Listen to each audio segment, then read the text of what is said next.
Now let's check today's NBA highlights. First up, after the Jaylen Brown trade, hundreds of millions spent on centers and a shocking cap development, here's the latest NBA buzz as we enter Week 2 of F. Next, Boston sent star Jaylen Brown to Philadelphia for Paul George and picks. Which side won the trade? Also, one day after trading for Jaylen Brown, the 76ers have entered the mix for LeBron James and are attempting to pitch him, sources said. Meanwhile, former Celtics star Jaylen Brown says he is excited and disappointed over his trade to the 76ers. Additionally, restricted free agent Tari Eason has agreed to a 5-year, $81.5 million deal to return to the Houston Rockets, sources told ESPN's Shams Charania on. And Billy Donovan agreed to become the lead assistant coach for San Antonio and head coach Mitch Johnson, sources said. First up, the NBA Summer League will test the one free throw rule that has been tested in the G League, as well as embedded sensors in basketballs during July's. Next, free agent guard Anthony Simons has agreed to a 2-year, $12.3 million deal with the Philadelphia 76ers, with a player option in the second season. That's your NBA update. Stay tuned for more. Moving on to European football news. First up, VAR review, why were Croatia denied an equalizer D? Next, Portugal's dramatic win over Croatia has allowed them to advance to the last 16 of the World Cup, but they face an even bigger test in a matchup with. Also, Julian Nagelsmann is out as the Germany head coach following the team's shock exit from the World Cup in the round of 32, with talks already being so. Meanwhile, Goncalo Ramos headed in a pass from Rafael Leao in stoppage time as Cristiano Ronaldo, who had earlier converted a penalty kick, watched from the bank. Additionally, Cristiano Ronaldo and Portugal paid an emotional tribute to former teammate Diogo Jota after their 2-1 World Cup win over Croatia in Toronto on Thursday. And the USMNT has no route to appeal Fuller and Balogun's red card against Bosnia and Herzegovina, sources have told ESPN, and he could face an extended ban.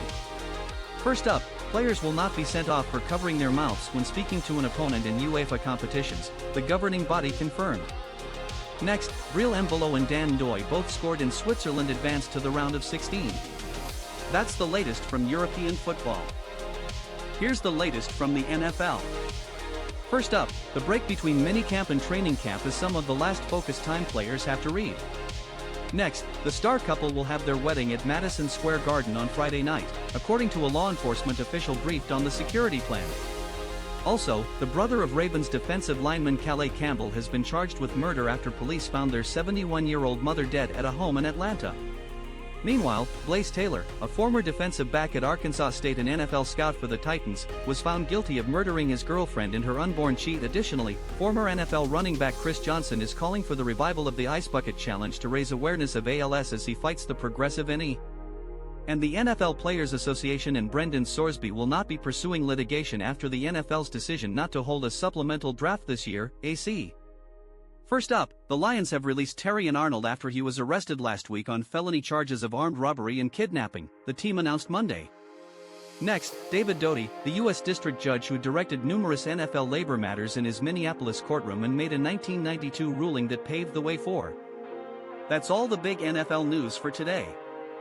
Time for baseball, here's the MLB update. First up, the deadline is a month away. Could players such as Tarik Skubal, Luis Arraez, and Freddie Peralta finish the season on a different team? Next, Tampa Bay knocks New York out of the AL's top spot and Miami cracks the top 10 in Week 14.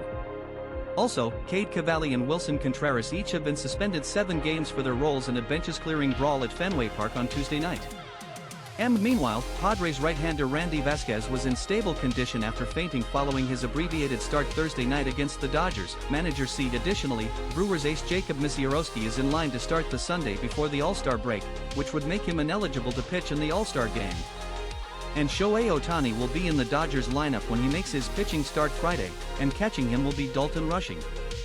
First up, Mariners center fielder Julio Rodriguez was removed from Thursday's 1-0 win over the Angels after being hit in the back of the helmet by a thrown ball. Next, Brian Rocchio hit a 2-run homer in the bottom of the 9th inning that gave the Cleveland Guardians a 6-5 victory over the Chicago White Sox in the. And that's your MLB roundup. More sports coming up. And in combat sports news. First up, the deepest weight classes have had a banner half year, but across the rest of MMA, action has been light. Next, viable candidates for fight, knockout and submission of the year have emerged before July.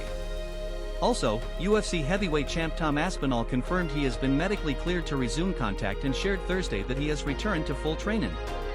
Meanwhile, former two-division champion Conor McGregor says he got lost amid his rise to UFC stardom, acknowledging the pitfalls of his worldwide fame.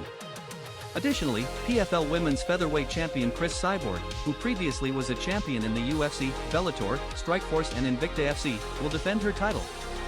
And UFC welterweight Ian Machado Gary has partnered with British boxing promoter Eddie Hearn, 2 months ahead of his first UFC championship bout. First up, Dustin Poirier was arrested for alleged public drunkenness on Sunday in Georgia. Next, Manel Kape, 24-7, picked up his 4th knockout in a row with a 3rd-round finish of Kyoji Horiguchi, 36-7, at UFC Fight Night in Las Vegas. That's the latest from the Octagon. Don't go anywhere.